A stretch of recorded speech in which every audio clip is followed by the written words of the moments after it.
Yo, what's going on, guys? It's G Miners here, and in this video I'm going to be going over both the easiest and one of the quickest Wendigo farms currently in the game, earning you the Adept Grenade Launcher every 10 minutes or so on average. I did want to wait a day to farm to see what felt best before making a guide, but in this video I'm going to be going over the full setup that you should be using, along with some tips and tricks to make the GM even easier, along with how to prevent getting soft locked too. Starting things off, I honestly think the easiest class setup is just going to be 3 Warlocks. This GM is Solar Burn, so all solar damage will be increased by 25% for us, and Warlocks are by far the best solar class in the game, and are also the easiest to survive with in GM. So for this, we ran 3 Warlocks using Fusion Grenades, and as you can see here, just throwing a melee and around 2 to 3 grenades fully kills a champion, while also triggering a few ignitions, so this becomes extremely easy to farm, as you don't need any ammo if you don't want to. Build-wise, Empowering or even Healing Rift works great. I would personally recommend having one person on Healing Rift for your team at least. Then Celestial Fire, Fusion Grenades, and Touch of Flame are also what you want. For fragments, the major ones that you are going to need to have on are going to be Ember of Torches, so that your melees make you and teammates radiant. Ember of Singeing, so that even if your grenade doesn't end up getting a kill, you should get your rift back fairly quickly, and Ember of Ashes for more scorch stacks, which will grant ignitions more frequently. For mods, I recommend running double Ashes to Assets for building your super even faster with just ad clear, then double solar resist on your chest piece, since most ads will be dealing this damage to you, and since it is the burn, and lastly, we did have 1 or 2 players running Lucent Finisher. I'll be honest, getting finishers off is kind of hard because you just kill the champions too quickly, but it is super nice to have since we were running Galley and Rockets for boss damage. Most of the GM is going to be super straightforward, so I'll just be going over areas that were somewhat difficult and the best way to handle each of them.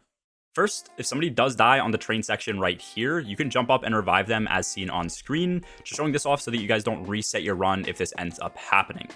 After this, the next section that we found harder was where the 2 anti-barriers spawn. We would place well back here and then use our heavy to deal with these guys. Fusions are going to be kind of hard to hit at this range, and then we would end up pushing up, wait for the mini boss to TP back towards us, and then kill him here. During the mine section, we would drop 1 Well of Radiance in the middle to deal with all 5 champions really quickly, just focusing 1 at a time, leaving the anti-barriers last. We would also try to get at least 1 finisher here for some ammo. Then we would capture the first mine and use the other 2 wells for mines B and C. If you guys don't have well yet for the mines, having Ashes to Assets and killing the bulk of goblins that spawns here helps build super, and then when on the mine inside of your well, it's pretty hard to die. Just make sure to prioritize killing trash ads because they deal solar damage and will likely be the only thing that kills you. Killing the second mini boss right here is super easy because of the damage we're dealing with nades, rockets, and ignitions. And then when it comes to the final boss fight, this is where you don't want to get soft locked. You want to drop down and make sure that your objective updates to say claim your reward before you actually open the chest. Otherwise, you're going to progress without the game realizing that you completed the last objective, so none of the champions will end up spawning in, and the GM won't end after killing the final boss either. In the boss room, assuming you do things right and you don't get soft locked, we just make sure to get off 1 Lucent Finisher here before baking the boss. As long as each of you have around 1 or 2 rockets, you should bake super quick. Just spam your melee, rockets, and grenades, and the boss should die. The melee can be important here because it does add scorch stacks, which will help trigger ignitions.